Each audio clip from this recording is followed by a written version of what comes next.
I know, so dramatic, right? Hey guys, how you doing? It's Henry at Mowers and Blowers.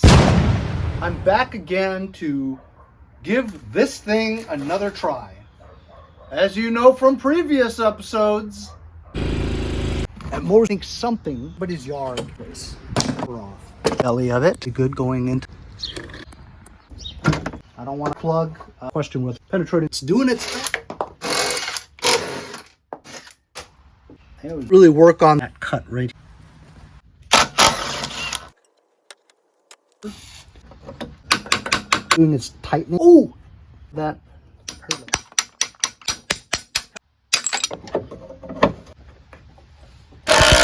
me. It's not even the right screw. Side to hit those. That. I know.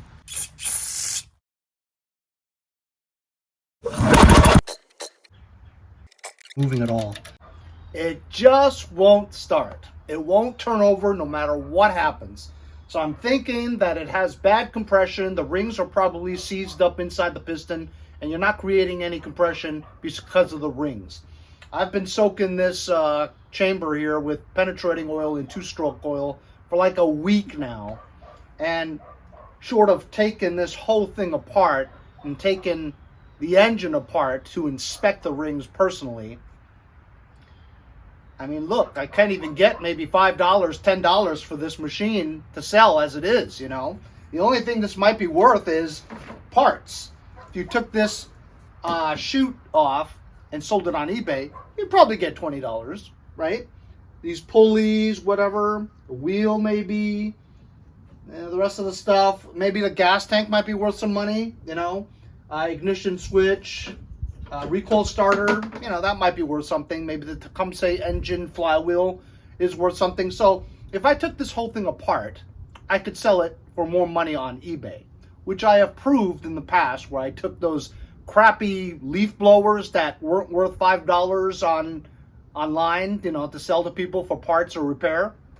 I actually did recently, after I took all that stuff apart and listed it on eBay, I made like $28 on a cylinder head for the leaf blower engine. Can you believe it? So, you know, you definitely make more money on this stuff selling it for parts. I'm going to put the spark plug back in now after it's been sitting for a week or so with penetrating oil in it. Maybe it loosened up the rings. Maybe we could get it to fire up, you know. I'm going to clear the chamber to see if there's any other residuals inside the chamber. There's a little bit of vapors that came out.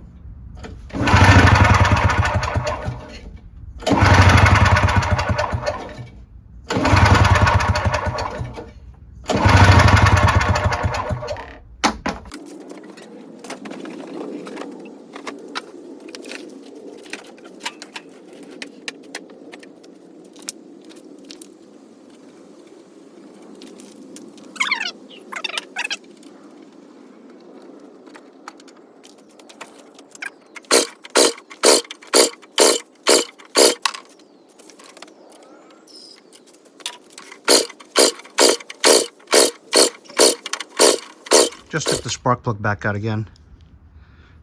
A lot of residual oil. It's not going to give it spark.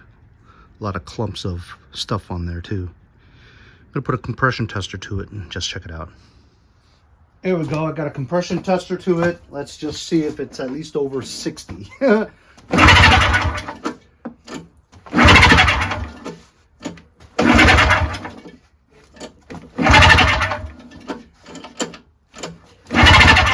You want to do about 5 pulls to get an accurate reading.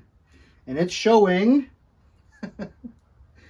it's 1 notch below 50, so it's like 40. 40 PSI. And that's why it won't turn over. Not even a little bit. All the things we tried, two-stroke oil, loosening this up, loosening that up, spraying, cleaning, all that other jazz. Sometimes these two-stroke engines, they've been going through a lot with the mixture, 50 to 1 or 40 to 1 ratio of oil and gas mix hasn't been very consistent throughout its life.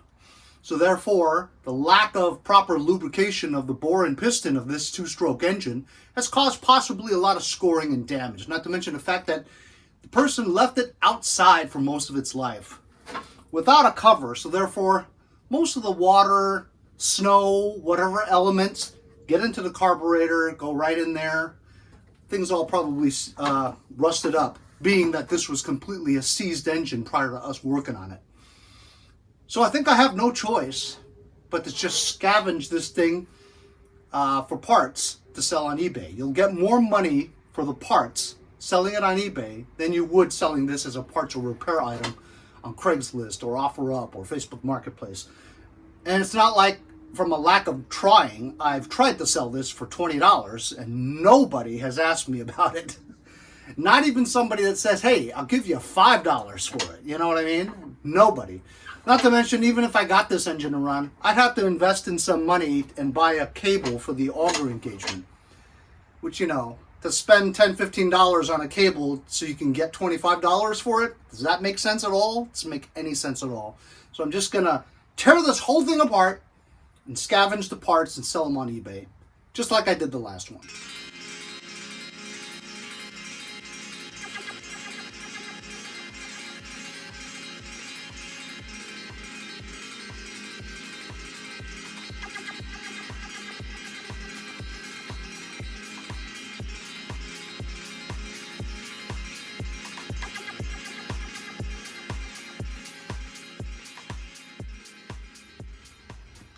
Okay guys, as you saw, I took the engine off of the snowblower and this is what I got.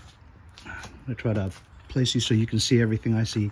First of all, notice that it's been submerged in water. Look at the amount of rust that's inside. Okay, there's the crankshaft, and as you can see, the connecting rod is attached, but look, the bearing that's supposed to go onto the crankshaft journal is gone. It was going like this the whole time. The middle bearing that goes onto the shaft was trashed, and as a result, the bearing journal is trashed. Lots of scoring. Also, what contributed to not getting any compression was the amount of scoring on the piston, and also one of the two rings. Actually, only half of the top ring is out. The rest of it is compressed inside. The bottom ring is completely compressed inside, causing absolutely no compression because it's not popping out to give it the seal to the board. So this is a common problem with two strokes when they've been left out in the elements. A lot of rust and stuff. So this thing would have never run. This is the reason why we had very low compression, like 40 psi of compression, because only a half, actually a third of the top ring is sticking out. The other part of it is compressed inside the piston. The ring on the very bottom is completely compressed in the piston, so it was only getting this part creating compression. The rest of it was completely compressed, therefore air would leak right through and you wouldn't get any compression. Even if you had compression, this wouldn't run because the bearing that holds the connecting rod to the crankshaft is missing. Trashed. I mean, it did sort of like kind of want to run. Not really. It didn't really officially turn over, you know? But yeah, this is Dunsky. I wouldn't even keep the connecting rod or anything like that because this is a junk engine. You know what I mean? I wouldn't ever, you know, want to rebuild an engine like for this snowblower. It's not worth the time. But it's super interesting to check out what it looks like, though. You know what I mean? This is a Tecumseh engine.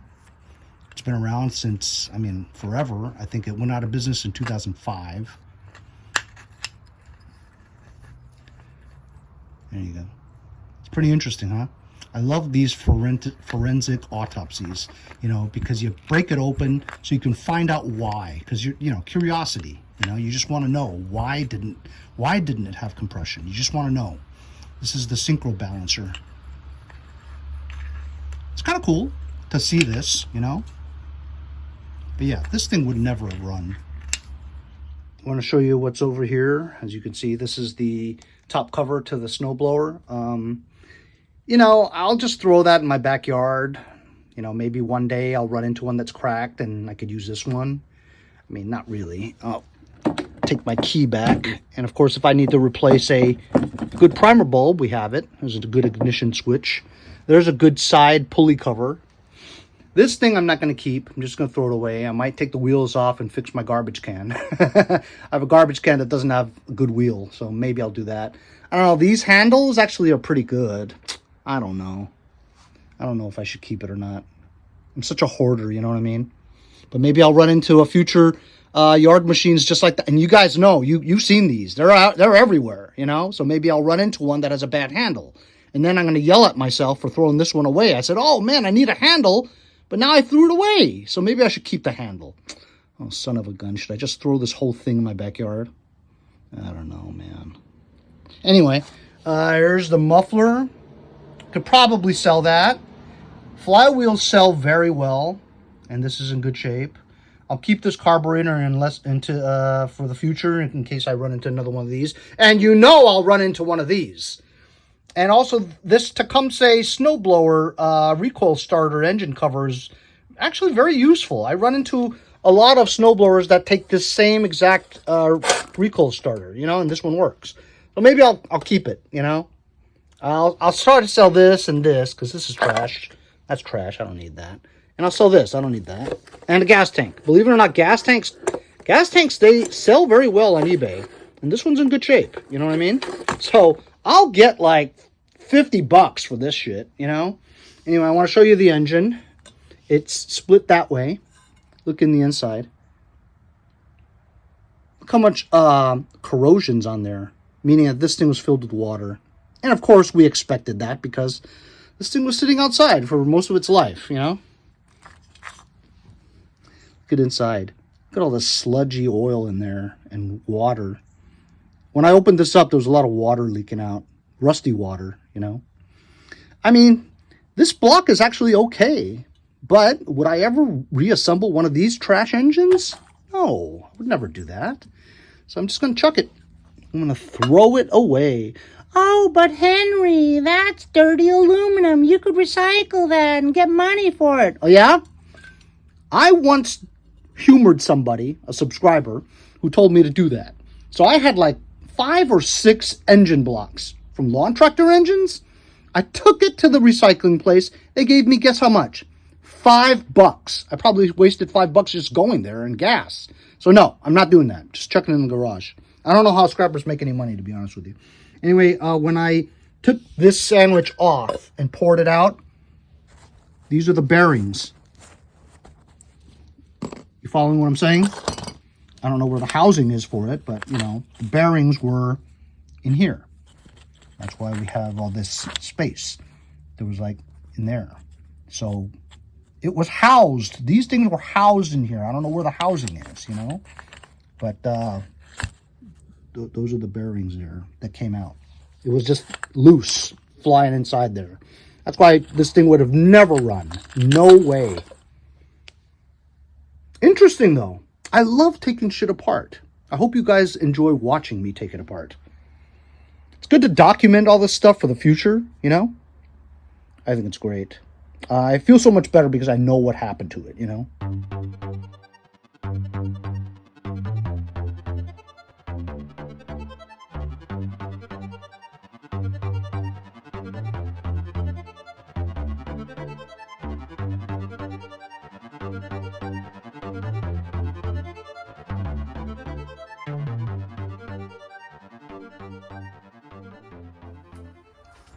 All right, cleaned everything up. I've got this box of parts that I just took pictures of, including the pulley cover and the tensioner arm. Somebody could use this tensioner arm. Pulley works just fine. Recoil starter, the gas tank. I always keep all the bolts and nuts that I took off to disassemble because I'll know that this box is that snowblower. You know, you could just look at it and know that it's the 5 horsepower Yardmachines one. And if I ever run into one, I have all the bolts and nuts for it. And I took pictures of this stuff that I'm selling on eBay, the flywheel. I even have a belt here too. So this I'm keeping.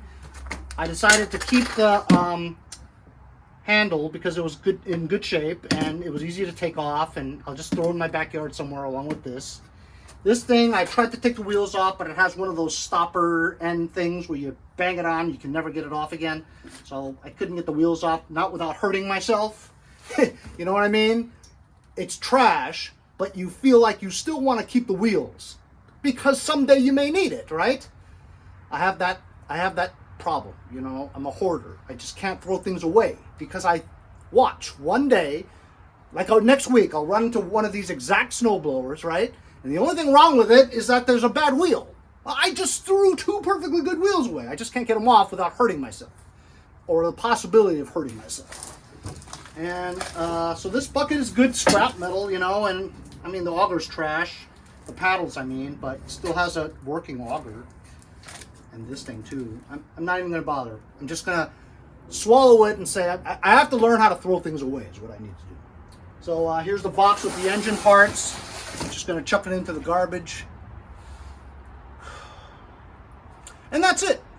The disassembly of a 5 horsepower Tecumseh engine, Yardmachines 21-inch single stage snowblower, 2-stroke.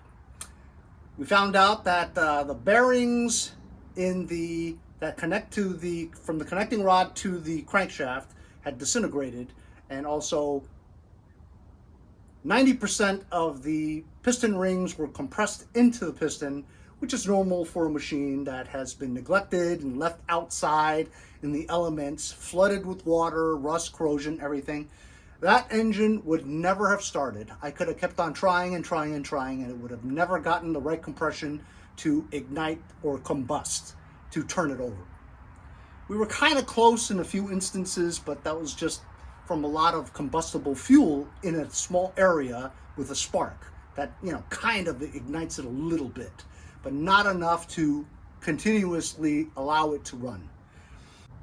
But I love taking shit apart to find out why it doesn't run, and you learn more that way, you know, because you've seen that happen so many times. But this thing is junk. I was going to throw it away, but you know me, I can't throw things away. I want to try to get something for it, albeit $5. I still get something for it instead of just throwing it away. Well, now we're taking it apart, and we have all these great parts here that I know will sell for more than $20, $30, maybe even $50 for all that stuff. May take a year, may take a week, you never know, right? I mean, you just don't know what the general population out there and their needs. What are their needs? It's the winter time, you could use it. And they find mine, they say, I need that exact part. I'll pay anything to get it going, you know? And they do. And so taking shit apart to sell on eBay sometimes is more worth it than selling the whole machine, you know, for $5. But I'll keep these in the backyard, I'll keep this in my shed, throw this away, throw that away. And that'll be the end of my Yardmachines 5 horsepower Tecumseh engine, single stage snowblower that we could not get it running no matter what we tried, and now we know why, you know. You don't want to throw something away and go, oh, well, why did you throw it away? Maybe you could have got it running. Well, now we know. I mean, unless you had a whole new piston and connecting rod and bearing and crankshaft, because crankshaft is damaged now. That's not worth it. It's not worth the time and the money to buy those parts to put this together to sell for $50. It's not worth it. So you just take it apart and try to make what you can. Hope you guys enjoyed the teardown video. Having a lot these days because all my smalls back there are trash, you know? Anyway, I'm slowly but surely clearing out the trash in my backyard, and it does feel great. See you guys next time on Mowers and Blowers. Are my eyebrows still here? Ah, that's a shame. Oh, shit! Oh, that's great! I got that on video!